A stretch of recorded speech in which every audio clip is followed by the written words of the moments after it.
High guys, നമ്മൾ ഇന്ന് ഈ ഒരു വീഡിയോയിലൂടെ ഡിസ്കസ് ചെയ്യാൻ പോകുന്നത് നമ്മുടെ GST QRMB അല്ലെങ്കിൽ നമ്മളെ ക്വാർട്ടർലി റിട്ടേൺ ഫയലിംഗ് സ്കീമിനെ കുറിച്ചാണ്. നമുക്ക് എല്ലാവർക്കും ഫെമിലിയർ ആയിട്ടുള്ള നമ്മുടെ മന്ത്ലി റിട്ടേൺസ്, അതായത് GSTR1 GSTR3 നമ്മൾ ഫയൽ ചെയ്യുന്നത്. അതുപോലെ തന്നെ ഒരു സ്കീമാണ് ഈ ക്വാർട്ടർലി റിട്ടേൺ ഫയലിംഗ് അല്ലെങ്കിൽ QRMB ഫയലിംഗ് എന്ന് പറയുന്നത്. അപ്പൊ എന്തിനാണ് ഗവൺമെന്റ് ഇങ്ങനെ ഒരു QRMB സ്കീം ഇതെല്ലാം ഇൻട്രൊഡ്യൂസ് ചെയ്തതെന്ന് ചോദിച്ചു കഴിഞ്ഞാൽ, ചെറിയ സ്മോൾ ആയിട്ടുള്ള അല്ലെങ്കിൽ മീഡിയം ലെവൽ ടാക്സ് പേയേഴ്സിന് അവരുടെ സ്റ്റാറ്റ്യൂട്ടറി കംപ്ലയൻസ് കുറച്ചും കൂടെ ഈസിയർ ആക്കാൻ വേണ്ടിയിട്ടാണ് ഈ ഒരു QRMB സ്കീം തന്നെ കൊണ്ടുവന്നത്. മന്ത്ലി സ്കീമിനെ അപേക്ഷിച്ച് നോക്കുമ്പം കുറച്ചും കൂടെ കംപ്ലയൻസ് ലെവൽ ഈസി ആക്കുന്നതാണ് ഈ ഒരു QRMB സ്കീം എന്ന് പറയുന്നത്. അപ്പോ ഈ ഒരു QRMB സ്കീം അങ്ങനെ എല്ലാ ടാക്സ് പേയേഴ്സിനും നമുക്ക് ഓപ്റ്റ് ചെയ്യാൻ പറ്റില്ല. അവരുടെ ആനുവൽ ടേൺ ഓവർ, അതായത് പ്രീവിയസ് ഫിനാൻഷ്യൽ ഇയറിലെ അവരുടെ annual turnover up to 5 crore ആണെങ്കിലാണ് നമുക്ക് എന്ത് ചെയ്യാൻ പറ്റുന്നത്, ഈ ഒരു ക്വാർട്ടർലി സ്കീം ഓപ്റ്റ് ചെയ്യാൻ പറ്റുന്നത്. ഇത് ഈ ഒരു 5 crore എന്നുള്ളത് പാൻ ബേസിസിലാണ്. അതുപോലെ തന്നെ നമുക്കിപ്പോ ഒരു പാനിൽ തന്നെ ഒന്നിലധികം നമുക്ക് GST രജിസ്ട്രേഷൻ ഉണ്ടെങ്കിൽ ഈ എല്ലാ രജിസ്ട്രേഷന്റെയും അഗ്രിഗേറ്റ് എമൗണ്ട് ആണ് ഈ 5 crore എന്ന് പറയുന്നത്. വൺസ് ഈ 5 crore എന്നുള്ള ടേൺ ഓവറിൽ നിന്ന് നമ്മൾ എക്സീഡ് ആയി കഴിഞ്ഞാൽ ഓട്ടോമാറ്റിക്കലി നമ്മുടെ ഈ ഒരു QRMB സ്കീമിൽ നിന്ന് നമ്മൾ ഫുൾ ഔട്ട് ആയിട്ട് പിന്നീട് ഈ ഒരു മന്ത്ലി, അതായത് നമ്മുടെ നോർമൽ ആയിട്ടുള്ള സ്കീമിലേക്ക് നമ്മൾ വീണ്ടും ഷിഫ്റ്റ് ചെയ്യേണ്ടതായിട്ട് വരും. അങ്ങനെ പറയുകയാണെങ്കിൽ നമ്മൾ ഈ QRMB സ്കീം എങ്ങനെയാണ് മന്ത്ലി സ്കീമിൽ നിന്നും വ്യത്യസ്തമായിരിക്കുന്നതെന്ന് നോക്കാം. നമുക്കറിയാം, മന്ത്ലി സ്കീമിൽ നമ്മൾ 2 ഫോംസ് ആണ് ഫയൽ ചെയ്യേണ്ടത്. ഒന്ന് GSTR1 2 GSTR3B. 1 നമ്മൾ ഔട്ട്വേർഡിന്റെ ഡീറ്റെയിൽസും 3Bയിൽ നമ്മൾ നമ്മുടെ ITC അവൈൽമെന്റും അതുപോലെ തന്നെ ടാക്സ് പേയ്മെന്റും ആണ് ചെയ്യുന്നത്. ഇത് രണ്ടും നമ്മൾ എന്ത് ചെയ്യണം, നമ്മൾ ഫയൽ ചെയ്യുന്നതിന് വേണം. അതിന്റെ ഡ്യൂ ഡേറ്റ്സും 2 സെപ്പറേറ്റ് ഡ്യൂ ഡേറ്റ്സ് പറയുന്നുണ്ട്.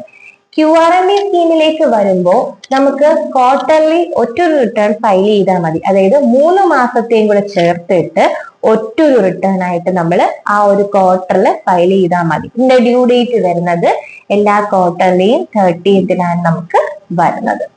ഓക്കെ, അപ്പൊ നിങ്ങൾക്ക് പലർക്കും പല സംശയം ഉണ്ടായിരിക്കാം. നമ്മള് GST പോർട്ടലില് QRMB സ്കീം എടുക്കുമ്പോൾ GSTR1 ഓപ്ഷൻ എന്ന് പറഞ്ഞിട്ട് ഫയൽ ചെയ്യാനുള്ള ഒരു ഓപ്ഷൻ ഉണ്ടല്ലോ, അത് എന്തിനാണെന്ന് പല ആൾക്കാർക്കും ഒരു സംശയമുണ്ട്. അപ്പൊ അതിന്റെ ഒരു ക്ലാരിഫിക്കേഷൻ ആയിട്ട് പറയാം. നമുക്ക് സ്മോൾ ബിസിനസ്സിലാണെങ്കിൽ കൂടി എപ്പോഴും B2C കസ്റ്റമേഴ്സ് അല്ലെങ്കിൽ B2B ട്രാൻസാക്ഷൻസ് മാത്രമല്ല, നമുക്ക് B2B ട്രാൻസാക്ഷൻസും വരാൻ കാര്യമുണ്ട്.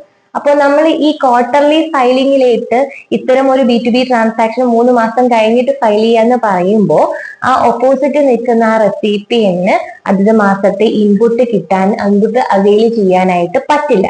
അതുകൊണ്ട് ഇങ്ങനെയുള്ള ആ ഒരു B2B കസ്റ്റമേഴ്സിന്റെ ITCയെ സേഫ് ഗാർഡ് ചെയ്യാൻ വേണ്ടിയിട്ട്, അവരുടെ ITC അവൈൽമെന്റിനെ സ്മൂത്ത് ആക്കാനും അത് ഡിസ്ട്രാക്ട് ചെയ്യാതിരിക്കാനും വേണ്ടിയിട്ടാണ് ഈ QRMBയിൽ തന്നെ GSTR1 എന്നുള്ള ഫോം നമുക്ക് ഓപ്ഷണൽ എന്ന് പറഞ്ഞ് അവിടെ ഫയൽ ചെയ്യാനുള്ള ഒരു അവൈലബിലിറ്റി പോർട്ടലിൽ കൊണ്ടുവന്നിരിക്കുന്നത്.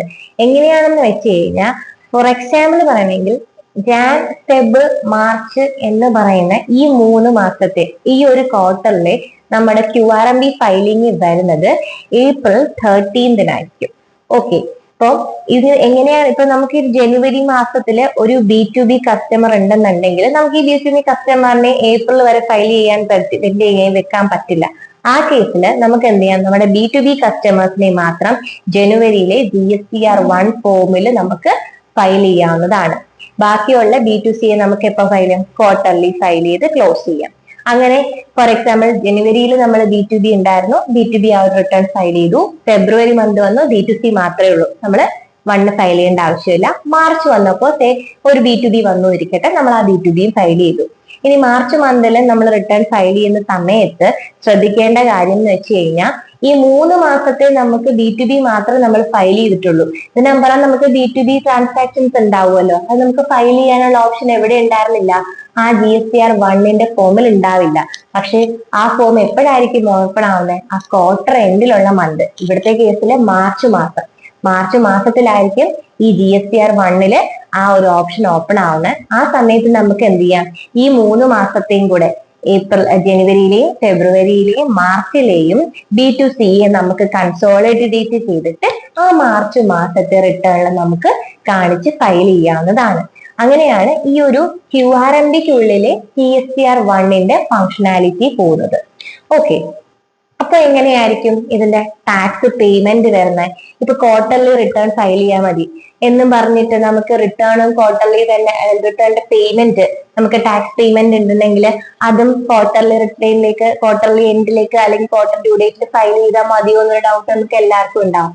പോരാ, അവിടെയാണ് നമുക്ക് സെൽഫ് അസസ്മെന്റ് സ്കീം എന്ന് പറഞ്ഞിട്ട് ഒരു സ്കീം കൊണ്ടുവന്നേക്കുന്നത്. അതായത് നമ്മൾ കംപ്ലൈൻസ് ഈസി ആക്കാൻ വേണ്ടിയിട്ട് മാത്രമാണ് ഈ ക്വാർട്ടർലി ഫയലിംഗ് വന്നിരിക്കുന്നത്. ക്വാർട്ടർലി ഫയലിംഗ് വന്നതുകൊണ്ട് നമ്മുടെ ടാക്സ് പേയ്മെന്റിനെ അതെന്ത് ചെയ്യുന്നില്ല, അത് മാറ്റി വെട്ടുന്നില്ല.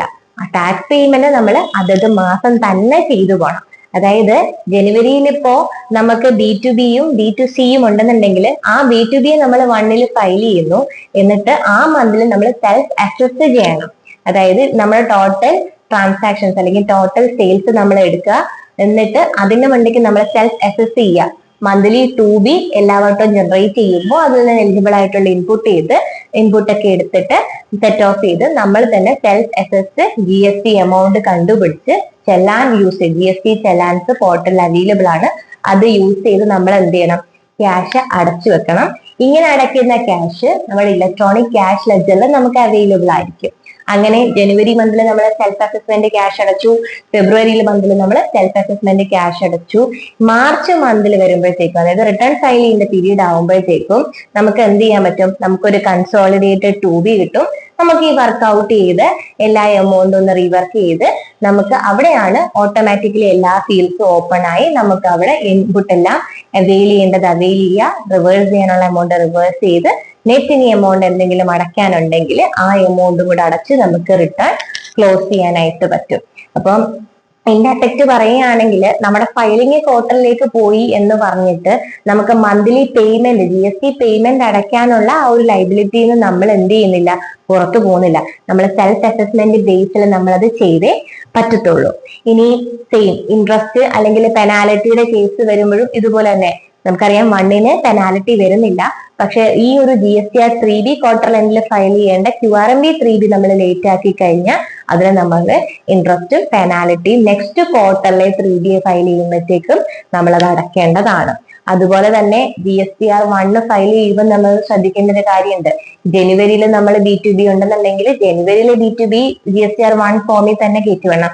അത് നമ്മൾ മാർച്ചിൽ കയറ്റി വിടാൻ കഴിഞ്ഞാൽ അതും നമ്മൾ ഔട്ട്വേർഡ് സപ്ലൈ പിന്നീട് കാണിക്കുന്നത് പോലെ തന്നെ ആവും. അപ്പോൾ അതത് മാസത്തെ B2B കയറ്റി വിടുക, B2Cക്ക് മാത്രം നമ്മൾ കൺസോളിഡേറ്റ് ചെയ്തിട്ട് QRMBയിലെ ക്വാർട്ടർ എൻഡിൽ വരുന്ന 3Bയിൽ ഫയൽ ചെയ്ത് വിട്ടാനായി മതിയാവുന്നത്. പിന്നെ ഈ ഒരു QRMB സ്കീം നമ്മൾ ഓപ്റ്റ് ചെയ്യുന്ന സമയത്ത് എപ്പോഴും ശ്രദ്ധിക്കേണ്ട ഒന്ന് വെച്ച് കഴിഞ്ഞാൽ നമ്മൾ ഈ ഒരു ചെല്ലാൻ പേയ്മെന്റ് അത് കറക്റ്റ് ആയിട്ട് ചെയ്യുക. അതുപോലെ തന്നെ ITCയുടെ അവൈൽമെന്റ്, അതായത് 2B ഓട്ടോമാറ്റിക്കലി ഓട്ടോ പോപ്പുലേറ്റഡ് ആയിട്ട് വരും. അപ്പോൾ ഒരു നോർമൽ മന്ത്ലി 3B ചെയ്യാൻ നേരത്ത് നമ്മൾ ITC, ലോക്ക്ഡ് ITC, അതുപോലെ റിവേഴ്സ് ചെയ്യേണ്ട ITC, നമുക്ക് ഇൻഎലിജിബിൾ ഒക്കെ മാറ്റി ചെയ്യുന്നത് പോലെ അതുപോലെ തന്നെ ഒരു മന്ത്ലി 2B എടുത്ത് നമ്മൾ വർക്ക്ഔട്ട് ചെയ്തിട്ട് സെൽഫ് അസസ്മെന്റ് ടാക്സ് അടയ്ക്കുക. ഇല്ലാന്നുണ്ടെങ്കിൽ ചിലപ്പോൾ നമ്മൾ ഫുൾ 2B എടുത്തിട്ട് ചെയ്യുന്നെങ്കിൽ ലാസ്റ്റ് മന്തിലേക്ക് വരുമ്പോൾ കമ്പാരിറ്റീവ്ലി എമൗണ്ട് കൂടുതൽ അടയ്ക്കേണ്ടതായിട്ട് വരും. അപ്പോ ഇത്രയും കാര്യങ്ങൾ മനസ്സിൽ വെക്കുക. ഇത്രയൊക്കെ തന്നെയുള്ളൂ. ഒരു ഈസിയർ കംപ്ലയൻസിന് വേണ്ടിയിട്ടാണ് QRMB സ്കീം തന്നെ കൊണ്ടുവന്നിട്ടുള്ളത്.